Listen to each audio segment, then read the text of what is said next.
na téléphone, na tablette, eo ny Geecom.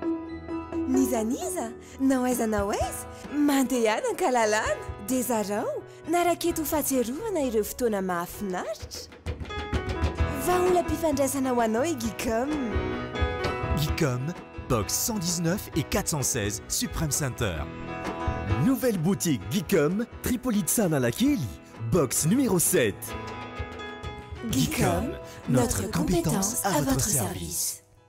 Royal Bingo Loto. À partir de 1000 âges, profitez aussi de nos machines à sous dernière génération, Gaminator et Hotspot. Ce n'est pas tout, jouez et gagnez à la roulette avec seulement 5000 âges. Alors n'hésitez plus, rendez-vous au Royal Bingo Loto, rez-de-chaussée Villa près de Watamé. Infoline 034 85 665 17. Royal Bingo Loto, la chance est de votre côté.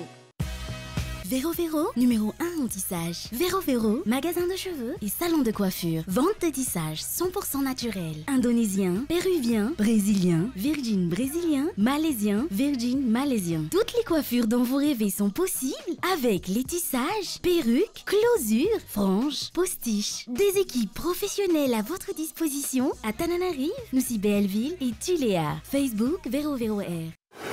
32 27 256 66 34 37 822 66. Hip salé. Hop, sucré.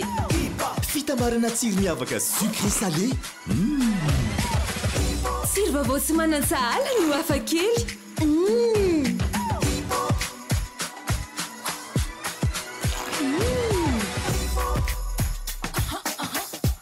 Sara zarao.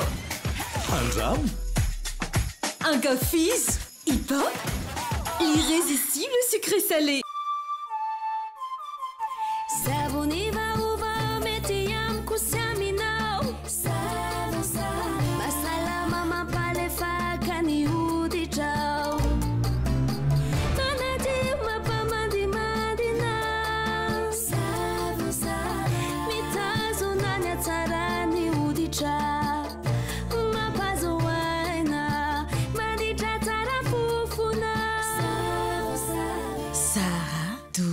Parfumé.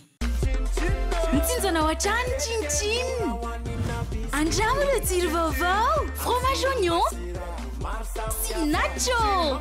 Tsiro tsy manam-paharoa ary azo hohanina fotoana rehetra.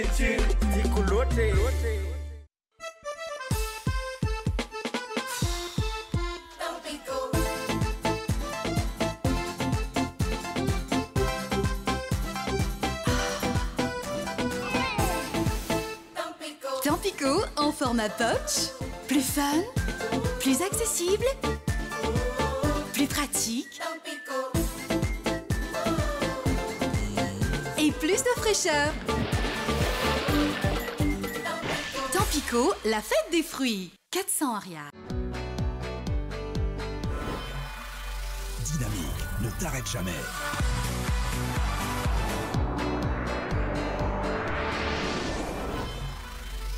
Dynamique, ne t'arrête jamais.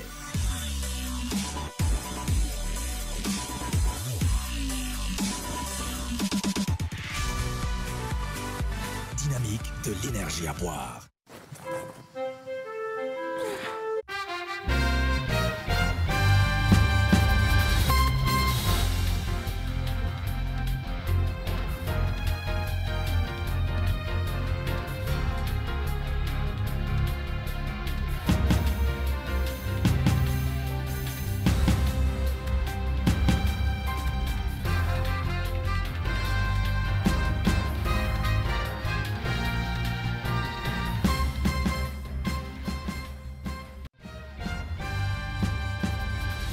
Valona indreny telo amby folo Mey vita amin'ny fanaterana voninkazo ny fanohitra tamin'ny fanomezana fahalalahana ny tranga nangina andohalo foana ny Mahamasina tsy nahazo olona ary pasteur Edouard Tsaramy na ny hevitra kosa ny général Désiré Philippe Ramakavelo fa tsy misy makalesona mihitsy amin'ity firenena ity ka tokony hovaina ny toe-tsaina.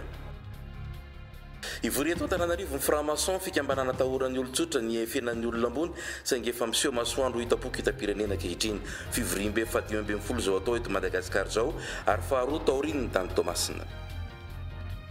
ny adikevitra teny amin'ny sekoly ambony fianarana ny fitatana andrara-panjakana momba ny tontolo mpiasa mpanjakana tsy mivola mivoaka ho karamary izy ireo tsapa tamin'izany fa tsy mifandanja mihitsy io sehatra anankiroa io. Malolotra ny araba tombo kilasy tombo vavy falitafaraka aminao amin'izao vaovao eto amin'ny AZ télévision izao dia manasanao ampanajana ihany koa izay anaraka izany hatramin'ny farany. Totosa tsy nisy tomika ny fahatserovana ny tolona nataon'ny mpianatra sy ny ray aman-dreny ary ny mpiasa-panjakana tamin'ny taona 2007 sy 700 fitakina amin'ny fanagasiana nivadika fisamborana sy fitifirana andreo mpanao fihetsiketsehana sy ny fandoroana ny lapan'ny tanàna. Voalamina tsara voahaja ny fandaminana nataon'ny préfecture en police tsy nahazo olona na ny antsoantso vahoaka aza ny RMTF nanotrina azy ireo kosa ny mpitandro ny filaminana. Faraniana Razafindravelo Ajarakoto. Araka ny fanambarana efa nataon'ny antoko RMTF narodibe ny malagasy te-tanindrazana ho an'ny fanorenana nametraka voninkazo fahatserovana ny namoiana nandritra ny tolona ny 13 Mey 2007 sy 700 izy ireo androany maraina. Tsy tonga nanotrina ny antoko kosa ny vahoaka na efa nanentana ny amin'izany aza ny filohan'ny antoko Pastora Tsarame Edouard. Andian'olona vitsy liana te ahita ireo mpanao politika no any hita ny odiody teny amin'ny lalan'ny mpandeha tongotra ampitan'ny lapan'ny tanàna Analakely. Tsy emotra ny antoko hoy hatrany Pastora Tsarame Edouard nahita ho kivy manoloana ny fahavitsin'ny mpanaradia fa hitoy hatrany ny tolona. Tsy ho amelantsika ho viraviray ny olona i Madagasikara fa mijoro ny taranaka faramandimby hanavitra ny Madagasikara amin'izao toerana misy azy ankehitriny izao. Voatitra ny voninkazo ina ny toy ny hetsika ary fa miteny izahay fa hoe ny tanjon'ny RMTF dia tsy mijanona amin'ny fanaterana voninkazo fa mitolona ho an'ny fanarenana ifotony ary vonona hitondra ny anjara borikiny hanarina ny firenena. Zay ny tolona zany zay hoe mitolona amin'izay tsika ho any amin'ny fanarenana an'ilay firenentsika satria latsaka amin'ny aterena lalina izao firenentsika izao. Mazava ho azy ary hitatsika izao fa mpitandro filaminana be dia be no aviela ho solon-tsakafo ny vahoaka malagasy. Tsy ny vary no ampidinina, tsy ny vahoaka no tandrovana, fa mpitandro filaminana no alefa ho solon-tsakafo. Koa noho izany, izay le lazana fa hoe mitoy ny tolona. Ary ny tolona zay ho ataotsika tsy ho fanateram-boninkazo fotsiny ho fa ho fandraisana andraikitra hitantana sy anarina an'ity firenentsika ity. Nametraka ny anjara fahatserovana koa ny mpiaradia tamin'Andriamatoa Leramarson ary toy ny tamin'ny 7 Martsa ny fangatahan'izy ireo. Ny amoahana n'Andriamatoa Leramarson ka irosona amin'ny fanadihadiana satria ambarany ireto mpiaradia amin'ireto fa ny mpanao kolikoly mpanambotry ny firenena no tokony ampidirina amponja.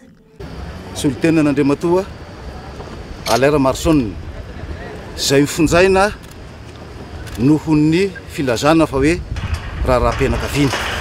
Aminay nefa dia tsy raharaham-pianakaviana ny zavatra mahazo an'Andriamatoa Leramarson ankehitriny satria tonga izy dia natsoina tao amin'ny tribonaly dia tonga dia nalefa MD tonga MD teny Tamora dia nitsindriana 3 volana dia nitsindriana 3 volana dia mbola nitsindriana 3 volana dia asa indray na mbola tsindriana 4 volana indray.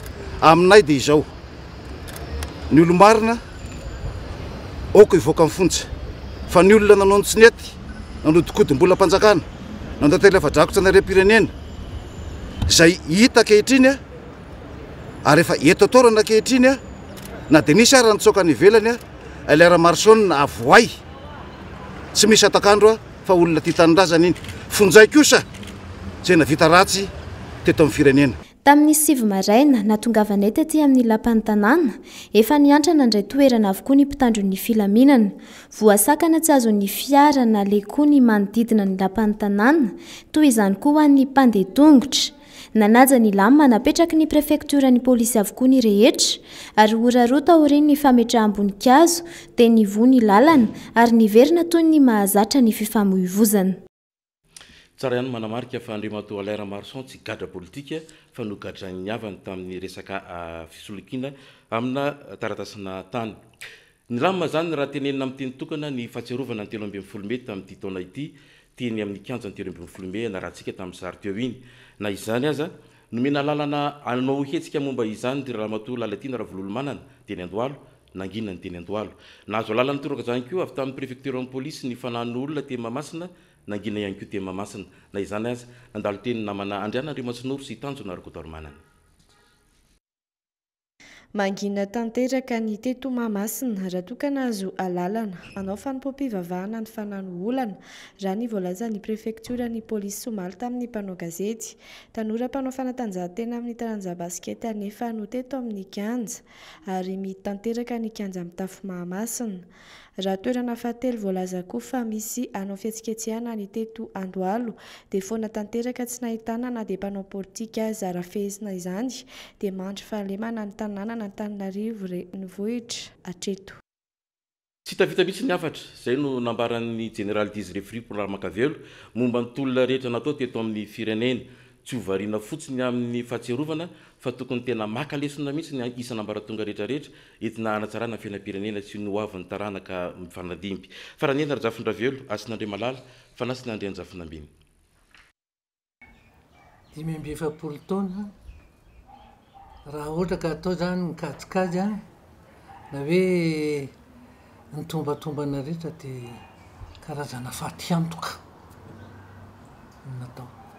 Ny tolom-bahoaka natao teto fahatiantoka daholo nanomboka tany amin'ny 7 sy ny sisa. Satria tsy mandroso mihitsy le firenena fa vao maika amin'lentika ka inona ary mitolomana any Ingilizy. Satria le mpitondra antsika tsy mahay maka lesona mihitsy amin'ny zavatra efa mitranga.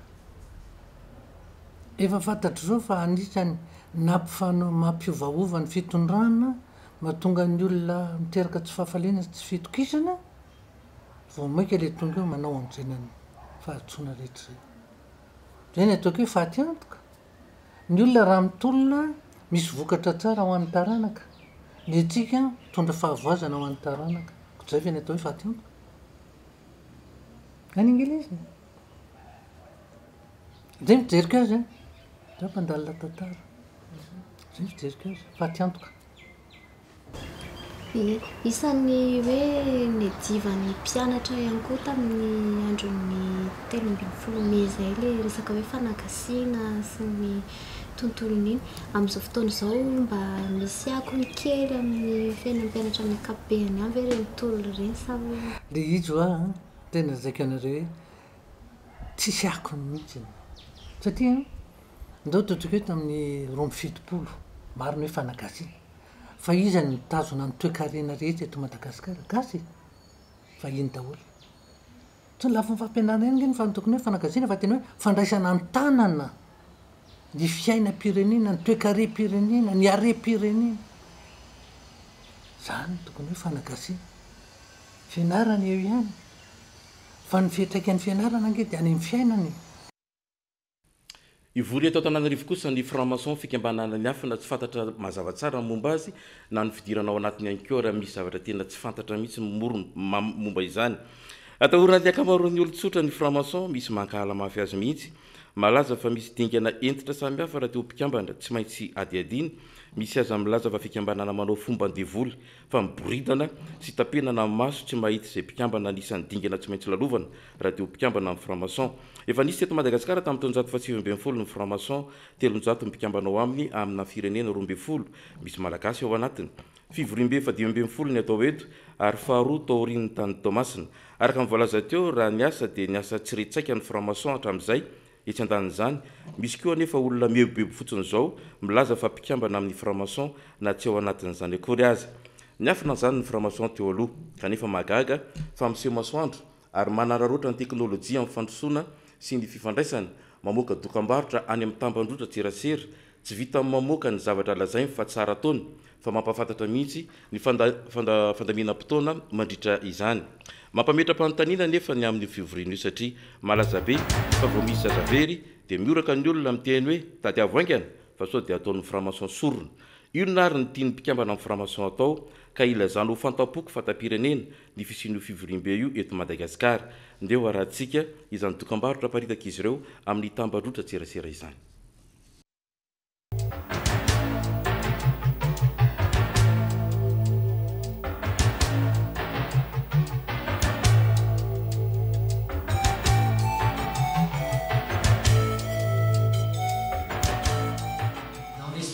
Partage qui nous caractérise, nous les francs-maçons, la Grande Loge nationale de Madagascar vous invite mes bien-aimés frères des grandes loges régulières du monde, à réfléchir sur le thème de la maçonnerie régulière pour le développement durable. Et ce, à l'occasion de la 15e conférence mondiale des grandes loges régulières. Au nom du continent africain, nous serons heureux de vous recevoir pour la 2e fois sur le sol africain pour ce haut rassemblement de francs-maçons où durant 2 jours, en mai 2017, nous allons nous unir et nous réunir pour essayer d'associer la réflexion à l'action.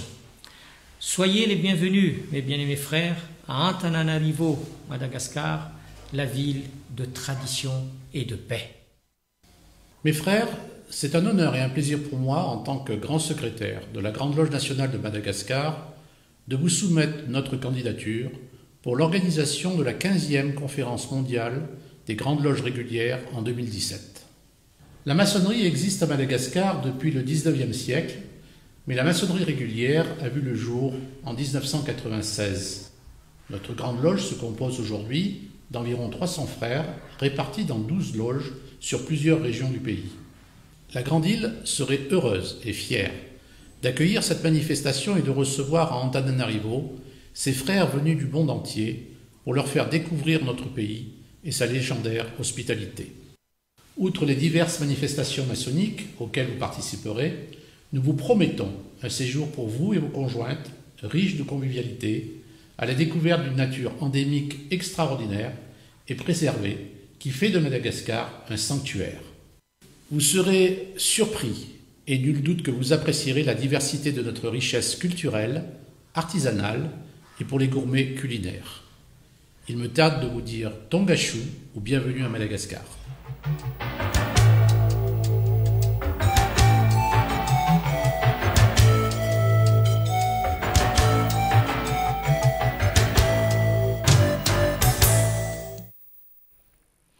Tsy mifandanja anisan'ny mpiasa-panjakana sy ny vola mivoaka ho karaman'izy ireo nanaovana ady-hevitra mihitsy ny momba izany mba halalana ny tontolo rehetra misy marina ny amin'izay. Voroteny amin'ny enam ireo mpianatry ny sekoly ambony momba ny fitantanana andraram-panjakana fa ny Sarakoto Malala tanjona Rakotormanana. Tokony hamafisina ny tamberina ndraikitra avy amin'ireo olom-boafidy sy ny fangaraharahan'ny fampiasana ny volam-panjakana. Fantatra mantsy araky ny ady-hevitra nokarakarain'ny Transparency International fa tsy mitovy ny tarehimarika avoakan'ny ministera voakasika momba ny fanambarana ny isan'ireo mpiasa-panjakana miaraka amin'ny vola raisin'izy ireo. Ikatsahany'ity vondrona tsy miankina ity ny mangarahara momba io fampiasana ny volam-panjakana io araka izany ny ady-hevitra iarahany amin'ny vondron'olona ifotony sy ireo mpiofana ho mpiasa-panjakana ambony. Ny chiffre navoakanay dia chiffre azonay tany amin'ny ministère ny fonction publique le nilazanay teo hoe raha ny atotanisa azo aloha hatramin'izao izay mbola ho fenoina dia tsy mitovy ny chiffre mivoaka ny ministère ny finance et budget sy ny ministère ny fonction publique. Ny ray eo amin'ny 190 000 fonctionnaires, ny anankiray 160 000 fonctionnaires. Izay no mazava-dehibe ny fisina débat public aty amin'ny ENAM satria tsara ny ahafantaran'ny mpianatra izay hitondra ny firenena aorinany ny zavatra ohatran'izany. Fitinana ilay izy dia anankiroa satria efa nisy débat public anankiroa nefa nataon'ny Transparency International dia hoe tokony hisy ny fangaraharaina aloha amin'ny resaka ny fitatana ny volam-bahoaka amin'ny lafiny maro samihafa. Dia ny manaraka dia hoe tokony hamafisina ny tamberina ndraikitra nireo mpitondra fanjakana na ireo voafidy eto amin'ny tany sy ny fanjakana. Anisan'ireo nisitraka ny ady-hevitra ireo mpianatry ny sekoly ambony momba ny fitantanan-draha-panjakana etsy Androibe na ny ENAM. Lohahevitra nodinian'izy ireo tamin'izany ny fomba fangaraharahan'ny ny fitantanana ny volam-panjakana sy ny karama ny mpiasa-panjakana. Amin'ny asa-panjakana aty maty tsara avahana tsara iza no miady ny karama. Misy karama apetraky ny fanjakana igny le grille ho an'ny daolobe. Anefa misy koa anatin'ireny asam-panjakana reny ny syndicat. Ka misy syndicat ny corps matanjaka dia manjary mahazo karazana régime spécial izy. Raha raisitsika ohatra fotsiny ny ato amin'ny ENAM, mpianatra avy ato amin'ny ENAM samy catégorie 8 rehefa miasa amin'ny fanjakana. Fa ny indisy tsy mitovy satria ny administrateur civil manana régime spécial dia manana tombo kely izy amin'izay régime spécial zay. Ohatran'izany koa ny inspecteur des impôts catégorie 8 zareo fa no zareo miasa amin'ny finance dia misy traitement koa arakaraka ny corps-jareo zany misy régime manokana ka zay zany le angamba mila ho atsaraina manaraka mba samby tsy hoe le tombotsoa efa azony sasany no esorina fa le mbola tsy nahazo kosa omena ya misy ny fampafantarana fa ny tena marina zareo efa mahafantatra alohan'ny miditra aty satria na izy misafidy ny section ny asany ny fiofananandeha ho ataony atya efa mahafantatra izy hoe ty misy tombotsoa andrasako aminazy ka fa mahafantatra zareo miditra aty fantany inona no miandry azy rehefa miasa marary mafy ary tsabona mandritra ny fotoana maharitra ny namana Andro Ratovo mpanao gazety izy ary niona izay mpanao gazety zany miara mifarimbona mba hatototsana zany fitsabona azy izany nisy fionan'izay narahana tamin'ny namana Rova Mampionona sy Ajarakoto mpanao gazety efa antaonany maro i Andro Ratovo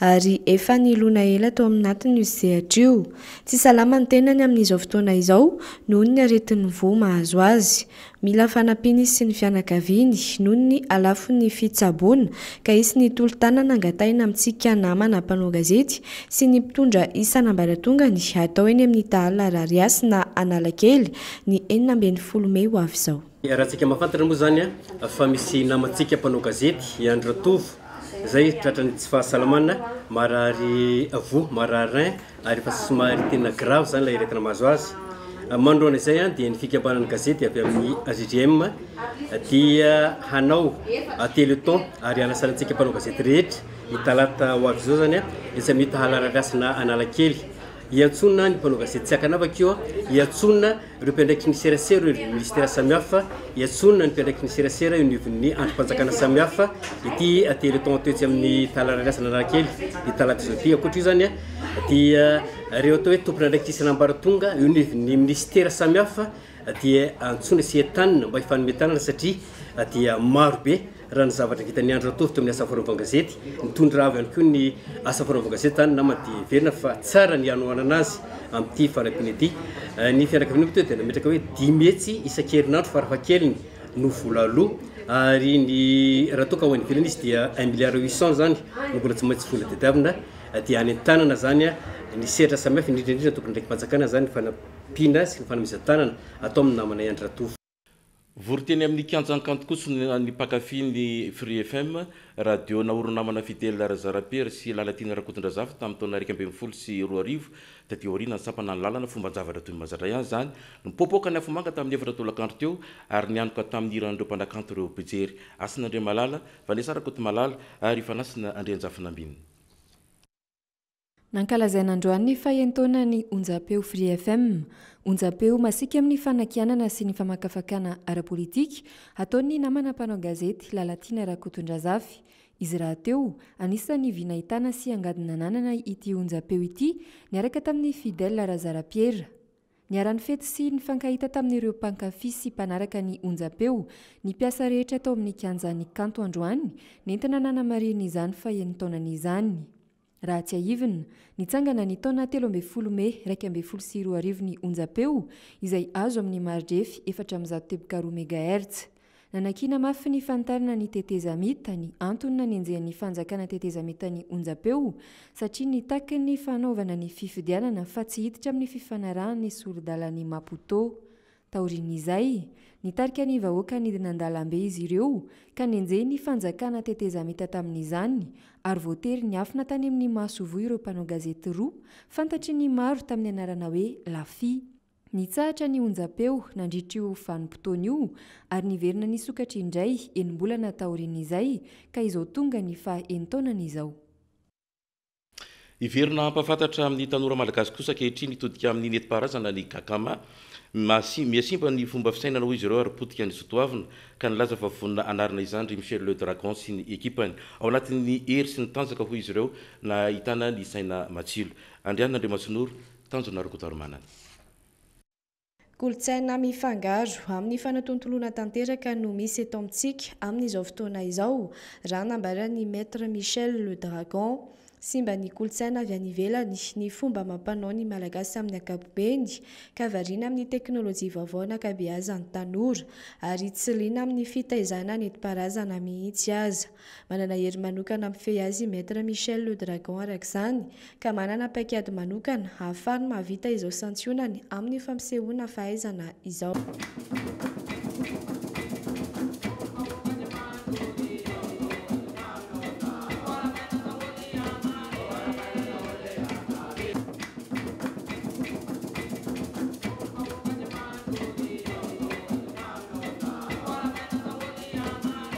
Miankina amin'ny fandrosoan'ny saina nefa sy ny fahavononana fa tsy miankina amin'ny herin'ny tena fotsiny ihany.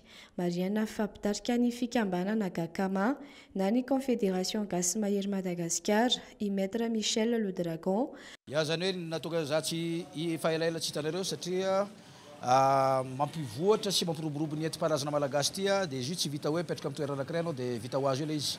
Fa tsy maintsy mametraka anao avy eo mbola miverina mitety mandamina voapetrapetraka daholo zava-drehetra. Dia eo tena vao mijery amizay satria misy an'ilay atao hoe Gakama na ny Gasy Mahery association najoro tamin'ny 1990 izy io. Dia BDB nidignina vitan'izy io satria navita ny festival national ary ny challenge des champions Mourengy tao palais de sport Antananarivo tamin'ny 31 octobre 1999.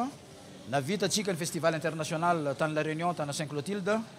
Dia tamin'ny 2011 zegny atsika nandray anjara tamin'ny festival international tany La Réunion tany Saint-Clotilde ihany koa. Dia revanche natao teto Madagasikara. Dia rehefa avy eo rehefa nazavazavaigna daholo ny tany nipoiran'ny tony Mourengy sy ny ringa ny diamanga eto Madagasikara. Dia tsapan'ny zareo brésiliana sy ny rayonnais sy ny sisa fa itsika gasy zany fototra ny zavatra rehetrarehetra fa tsy avy ihany fa ny avy aty zany no lasa tany amin'izareo zany.